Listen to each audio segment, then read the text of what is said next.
You're not family, you know. Why would there be a seat for you? The first thing I heard when I arrived at Marie's wedding was this comment from my mother-in-law. If someone like you, a jinx, comes, it'll ruin my special day. Leave right now. Marie chimed in with mother-in-law's words, berating me. She wore a high-quality wedding dress that didn't suit her twisted, ugly face. If I had known this would happen, I regretted accepting Marie's request that day. I'm Holly, 35 years old.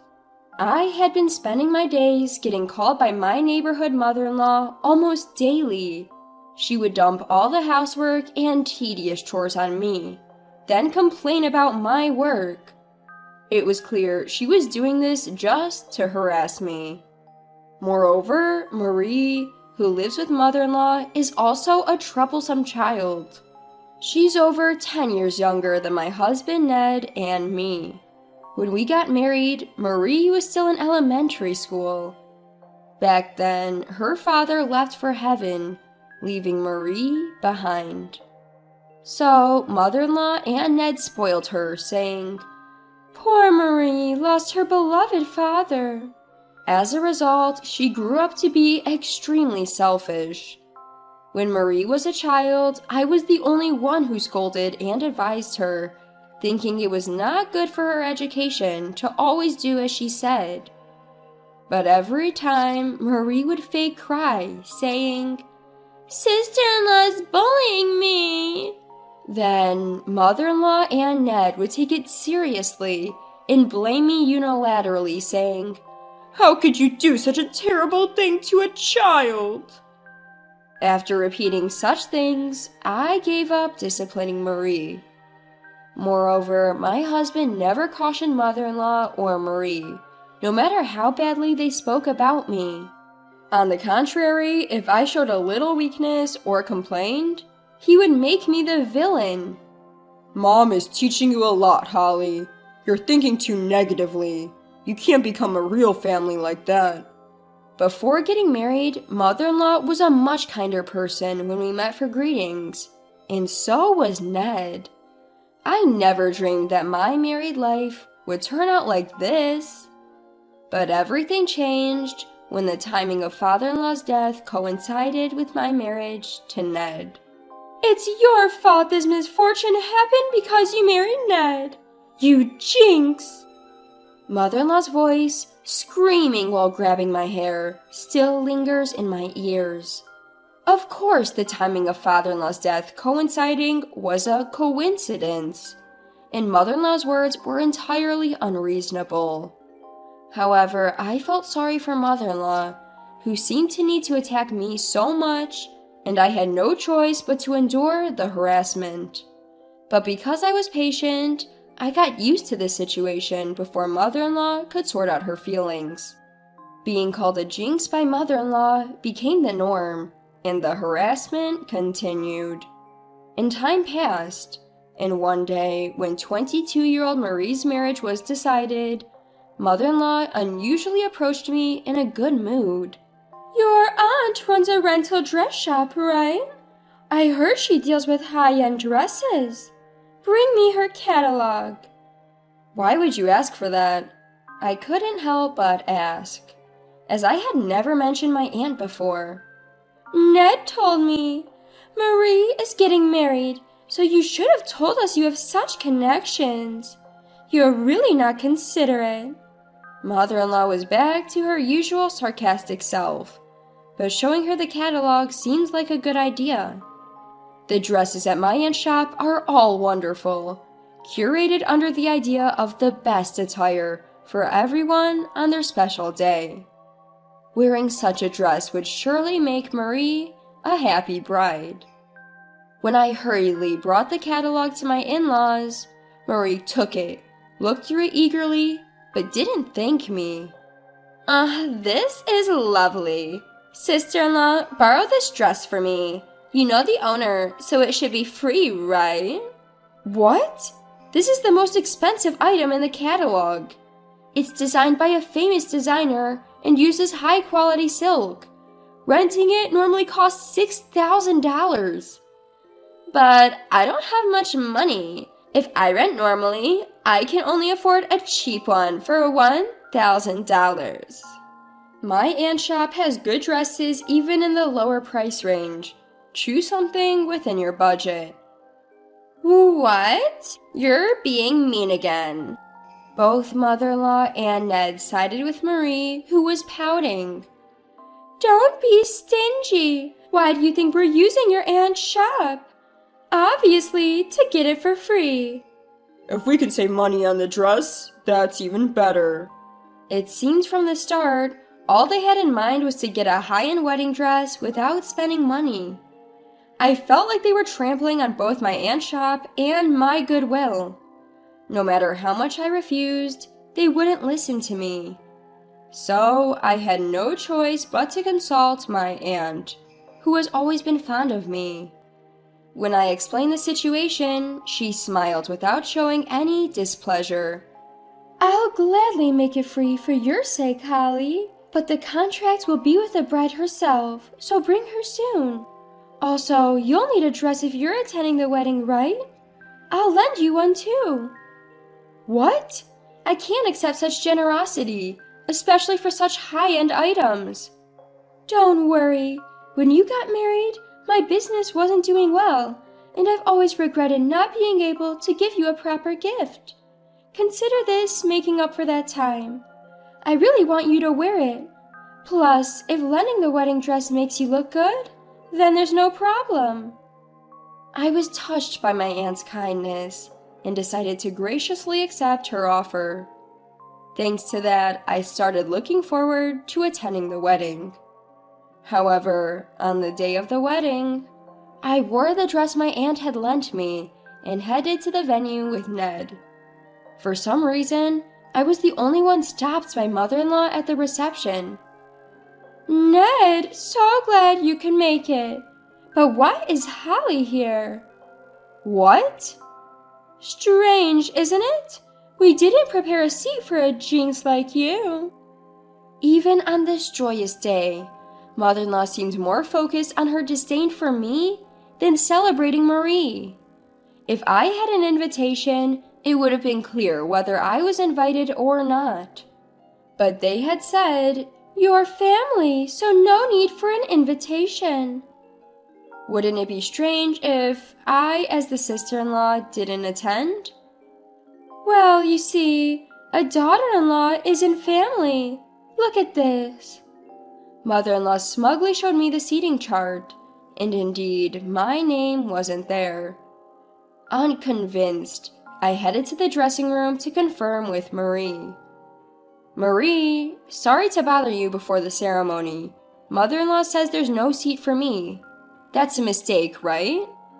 Are you kidding, sister-in-law? You thought you were invited? How audacious can you be? I was stunned.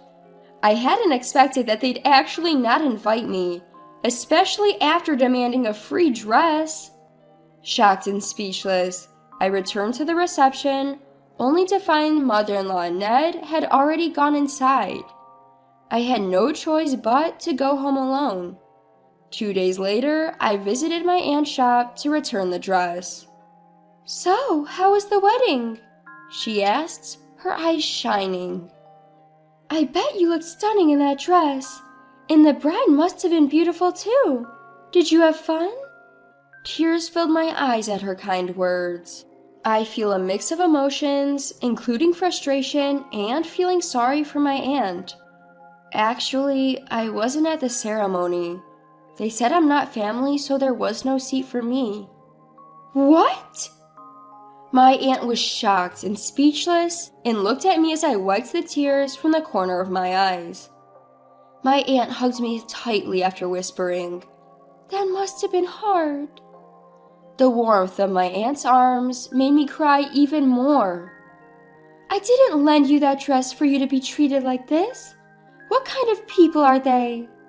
Do I need to continue a marriage that upsets the people who care for me?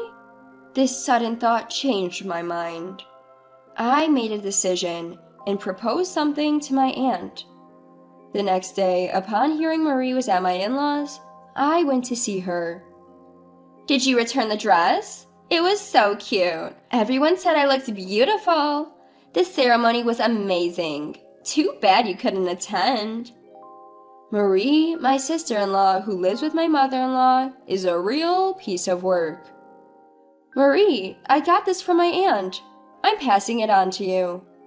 "What's this? Wait, an invoice?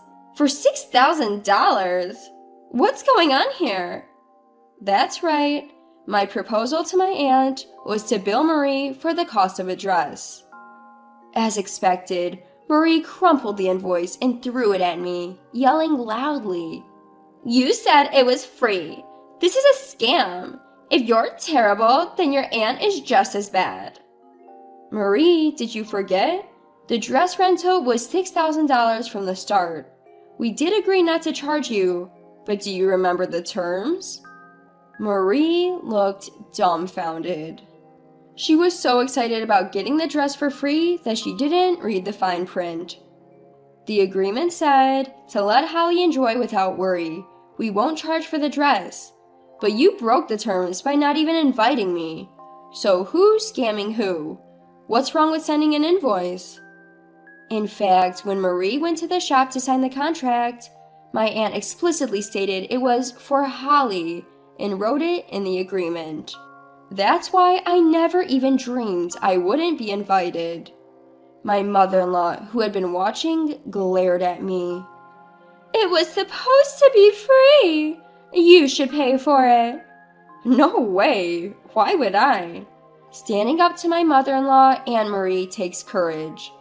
But I thought of my aunt, who had been angry on my behalf, and firmly said no. I felt incredibly relieved and left their house after saying, "Please make sure to pay." A few days later, I checked with my aunt, and it turned out they had completely ignored the invoice. "If they broke the promise, we can take legal action, but they might blame you, Holly, not me," my aunt said. I don't care what people who disregard me think. I've always known that my aunt is far more important. If my aunt can't be assertive for my sake, then I'll take action. First, I warned them, if you don't pay, we'll take you to court.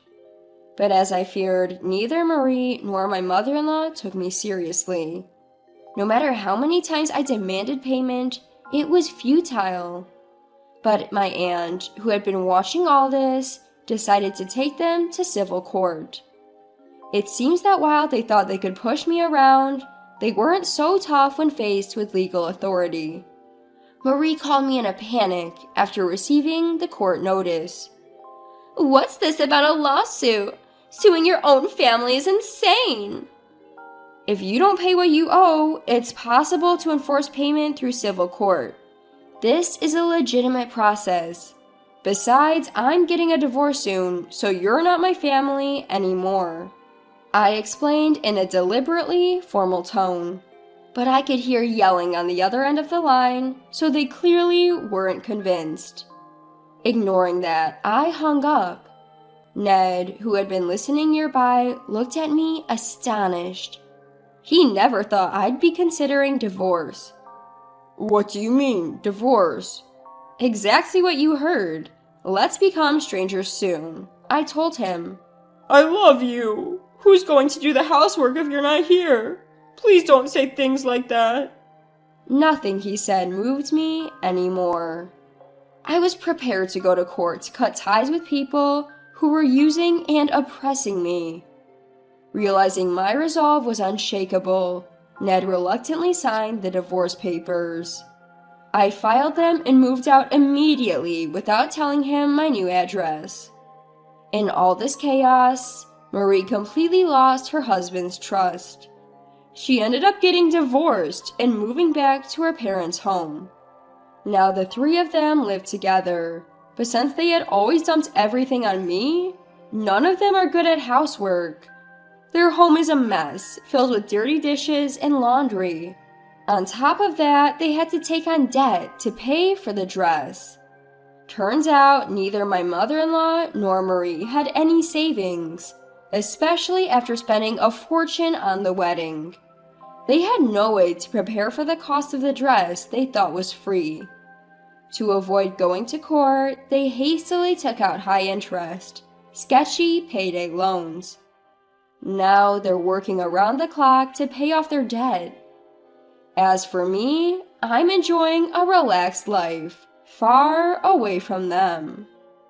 My aunt told me her shop is doing well, and she even plans to open a second location.